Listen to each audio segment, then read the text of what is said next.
में परमात्मा ने सबसे अच्छी यही बात दी है कि मनुष्य में बुद्धि है। दूसरी योनियों में बुद्धि नहीं होती। मनुष्य को जो बुद्धि परमात्मा ने बख्शी है वो किसी चमत्कार से कम नहीं है।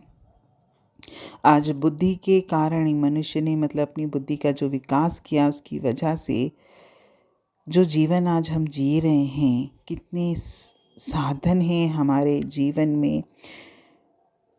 कभी कभी ऐसे लगता है कि चमत्कार ही है ये, तो ये सब बुद्धि का ही तो है।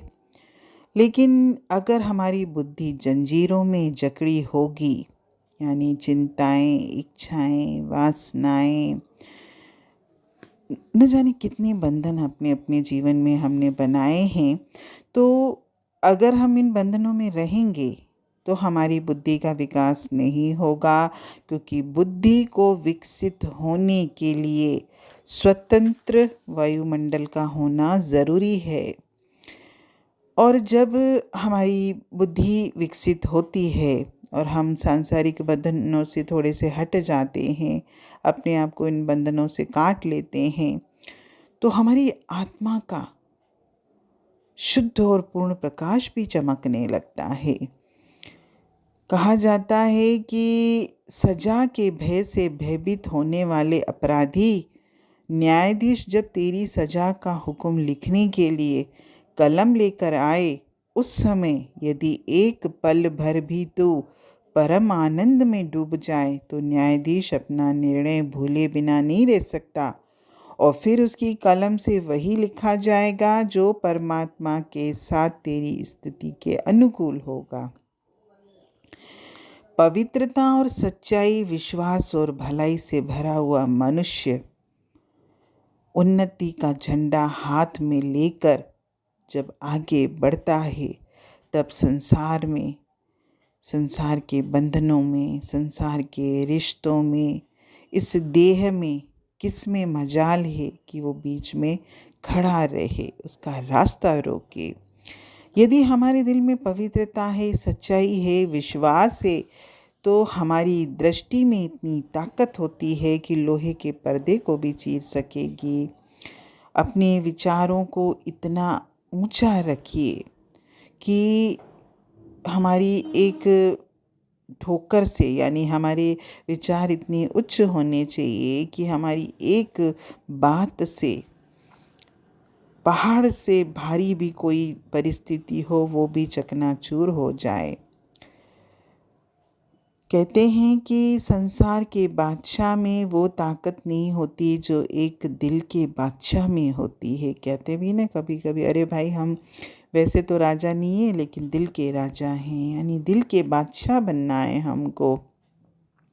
यदि हम संसार के प्रलोभनों में, लालचों में फंसे रहेंगे तो ये संसार तो हमको हिला ही देगा, फिर हम में वो अटलता नहीं आएगी। और ये बात जो है बिल्कुल सत्य है कि जो मनुष्य अपने विचारों को शुद्ध रखता है, जो जीवन में सच्चाई पर चलता है, जो भलाई के कार्य करता है, उसको संसार की लालच उसका कुछ नहीं बिगाड़ सकती। हम वैसे भी मुक्त हैं, आत्मा वैसे भी मुक्त है, लेकिन हमने अपने आप को बंधनों में माना है। और ये बंधन जो हम सोचते हैं कि हम बंधन में बंधे हुए हैं, ये भी सही नहीं है। अगर आप हर वक्त ये सोचोगे कि मैं दुर्बल हूँ, मैं असहाय हूँ, मेरे ऊपर संसार के बंधन हैं, मैं कुछ नहीं कर सकता, तो समझिए आपने अपना दुर्भाग्य खुद बुला लिया। और अपने पैरों में हम जंजीरें भी खुद बांधते हैं, क्योंकि किसी के ऊपर किसी का कोई बंधन नहीं होता। हम बंधन मानते हैं और खुद ही अपने पैरों में जंजीर बांधते हैं। इसीलिए सदा मुक्त होने का विचार करिए और मुक्ति का अनुभव भी करिए। चाहे हमारे जीवन में हमको कैसे भी लोग क्यों न मिलें, चाहे वो कितने भी बड़े हों, कितने भी बड़े पदों पर बैठे हों, और हमको कभी ऐसा लगे कि देखो सामने वाला तो इतना आगे बढ़ा हुआ है, इतना उच्च है और मैं कुछ नहीं कर सकता, ये भी मत सोचिए। क्योंकि उसको देखकर भी आप सोचो कि उसमें भी कौन है, वही तो है, मैं ही हूँ वहाँ पर।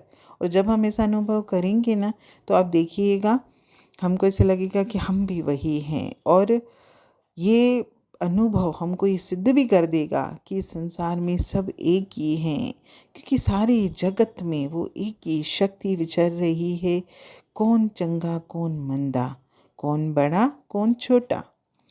और यदि हमारा मन ईर्ष्या द्वेष से रहित हो जाएगा, शुद्ध हो जाएगा, तो जगत की कोई वस्तु हमको नुकसान नहीं पहुंचा सकती। सदैव आनंद और शांति से भरपूर रहिए, और आनंद और शांति से भरपूर लोगों का ही संग करिए, क्योंकि कहते हैं ना कि जैसा संग वैसा रंग। अगर हम अच्छे लोगों का संग करेंगे तो हमारी सोच भी अच्छी होगी, और हम अपना जीवन भी बड़े उत्साह से जिएंगे। और अगर हम दुष्ट लोगों का संग करेंगे तो हमारी प्रवृत्ति भी दुष्टों वाली ही हो जाएगी। अगर कहा भी जाता है कि दुनिया में धोखे हैं, अविश्वास है, तो होने दीजिए, क्योंकि अविश्वास और धोखे से भरा संसार वास्तव में एक सदाचारी, एक सत्यनिष्ठ, एक पाक पवित्र व्यक्ति का कुछ भी नहीं बिगाड़ सकता। हरिओम।